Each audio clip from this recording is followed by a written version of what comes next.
So we go from awesome heavy metal comeback to kind of a sleazy, more Guns N' Roses sounding album called Lick It Up. But this is actually my absolute favorite Kiss album of all time.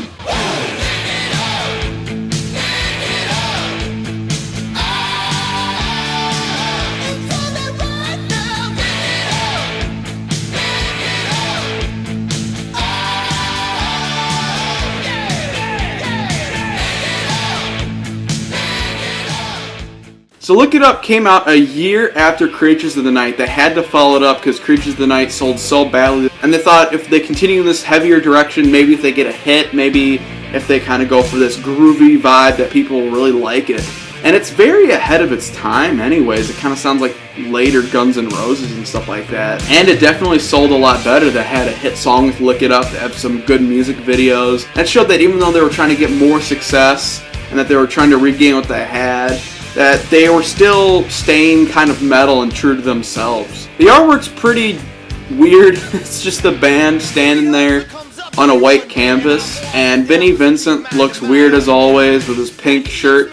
Eric Carr's kind of funny. It's weird seeing him without the Fox makeup. And this is when they decided to finally take off the makeup because they thought maybe, it was just becoming a cheesy thing. And I think Gene and Paul even said that the makeup belonged to the original era of Kiss, and they were kind of going for a different direction anyways, and they thought that was betraying what Kiss originally stood for. So they went makeupless, and it actually helped, especially during the 80s era.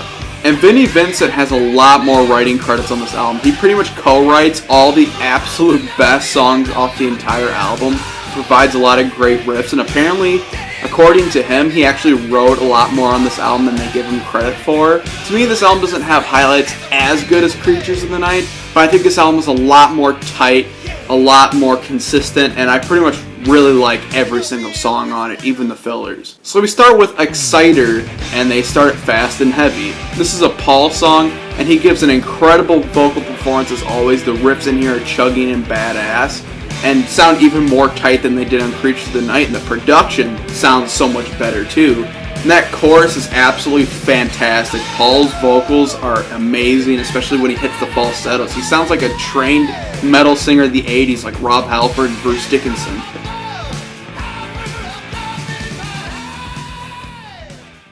Then the next song, Not for the Innocent, a Gene Simmons song. And this one is really weird. Go from really exciting and fast to fucking heavy and dark. Not for the Innocent is like the opposite of Exciter in the best way. The riffs sound a lot like Black Sabbath. They're super doomy and heavy and give off this incredibly dark atmosphere. And you could tell with songs like this that they were very inspired by like the actual heavy metal bands at the time, like Judas Priest and Black Sabbath. And Gene Simmons' vocal style in this song is absolutely amazing, especially in the build up to the chorus. He's hitting these kind of like whiny, fierce notes, but that chorus is just so heavy and mean. It makes it sound like he almost is showing weakness with the whining, and all of a sudden he just comes with that fierce vocal style in the chorus. And the Vinnie Vincent salty end is absolutely fucking awesome. It makes it one of my favorite Kiss songs ever.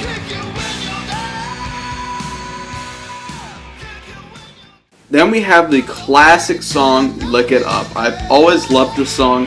I've always felt that it had a fucking hilarious title. Lick It Up. You know what they're looking up. Paul Stanley sings this one, and some argue that he kind of sings it annoyingly, especially in the chorus. After the, lick it up, he hits some really annoying notes. But I don't know, I love it. It's just the charm of the song. And the song really focuses around the chorus. The verse is decent, but that chorus is absolutely fantastic.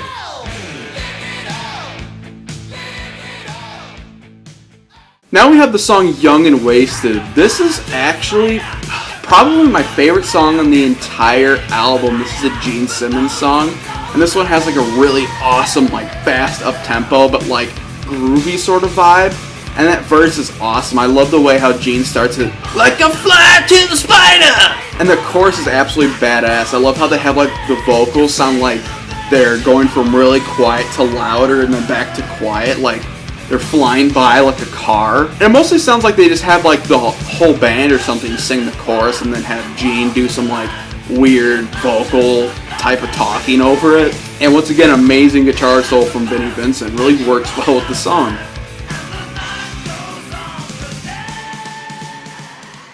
Gimme More is kind of like Young and Wasted, but this time we got Paul Stanley, and it's more of a fun-loving kind of vibe, and the chorus just sounds really weird and different, but I absolutely adore it.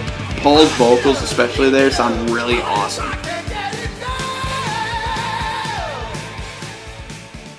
Then we have one of my favorite songs of the album, another single known as All Hell's Breaking Loose, and this one is so different. It has this very 80s, like appealing to the young kids of the 80s sort of vibe to it. It starts with like a really weird Paul Stanley rap, I would describe it, but it's done tastefully and it kind of sounds funny. And then they go into an absolutely amazing chorus, one of the best choruses, and even though it has a rap, one of my favorite songs of the whole album. And it actually has a writing credit from Eric Carr, and it really sounds like, because it is written by the whole band, it sounds like this is the most cohesive song off the whole album. It really sounds like they all threw in their styles here.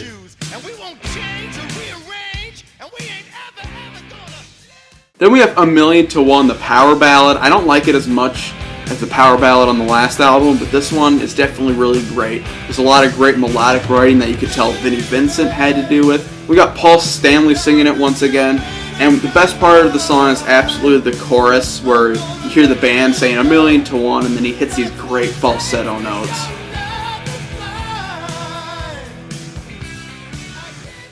Then we have a really cool song, yet filler. This is where the two fillers on the album come in. Fits Like a Glove is cool. It's a Gene Simmons song. It's more up-tempo and cool. But my problem with the song is that it's very all over the place song structure-wise. It'll go from like cool up-tempo and it starts getting heavy, and then it gets like fucking really heavy and dark yet fast. And it just feels very disconnected and random.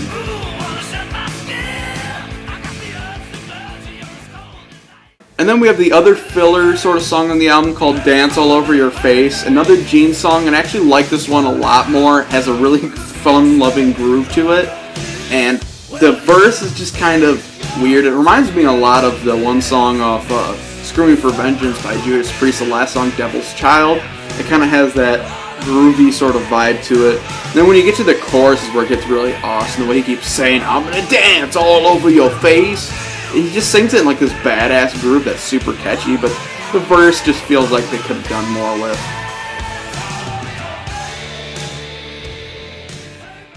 Then we end the album with The Eighth Day, another Gene Simmons song, and finally we get another Vinnie Vincent writing credit. Like I said, he pretty much helps write all the best songs of the album. The two fillers had no writing credits from him, but here they end the album with a bang. What's funny though is they kind of mislead you. The song starts out really slow. It makes you think this is going to be just kind of a boring filler, but it keeps getting heavier and heavier and building to something great, which gives way to the amazing chorus of On the eighth day God created rock and roll, and it reminds me of something off Destroyer. Like if it was on Destroyer, it'd be one of the best songs on there. It just sounds so damn catchy. It's total classic Kiss throwback.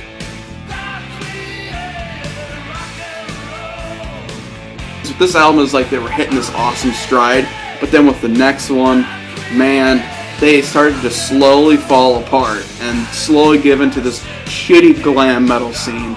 But I'm going to give Lick It Up, my favorite Kiss album, a 9.6 out of 10. Let's talk about the whole Vinnie Vincent thing and the mystery surrounding this guy. So, right after Lick It Up, he refused to sign this contract and they wouldn't give him certain writing credits and all this mumbo jumbo. And he pretty much bailed out of the band and then kept suing them, and then pursued a solo career, released like two very guitar-oriented albums, very 80s albums, and one of them is even considered an absolute 80s classic known as the Vinnie Vincent Invasion. Then all these crazy things kept going on. His ego kept getting crazier and crazier. Everyone kept saying how good he was, so it kind of was like the Yngwie Malmsteen ego problem. And then later, Paul and Gene had said that he had sold a guitar to a fan that he had never played for like a shit ton of money so that the fan would buy it thinking, oh my god, Vinnie Vincent played it. And then he started to think he was a lot more famous and better than he was. He kept ending all these projects. He couldn't negotiate with people. He would fight with the producers. He would like spend forever trying to get a solo right and not do it. And he pretty much abolished the Vinnie Vincent Invasion, and then he thought he would try his hand in producing. That didn't work. He was like losing a bunch of money. Then he started like screwing over his fans. Like later in the 2000s, he kept like staying incognito, but then would open up websites for like a fan base where he had to pay entry fees and shit. And then he would try to scam people by trying to sell this big box set of his for like fucking $300. And the box set didn't even exist. He just kept screwing over people. He kept constantly trying to sue Kiss for, I believe, writing credits on Creatures of the Night and Animalize. I believe in the 90s he actually had some writing credits on the album Revenge because he met up with Paul and Gene and helped them write a couple songs, but he didn't play on the album. So he was kind of a bitter person. All this shit was going on.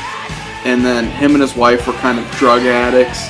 And I believe he even got arrested at one point. And then his wife died, I believe, of heart failure, and that he's pretty much gone missing ever since then.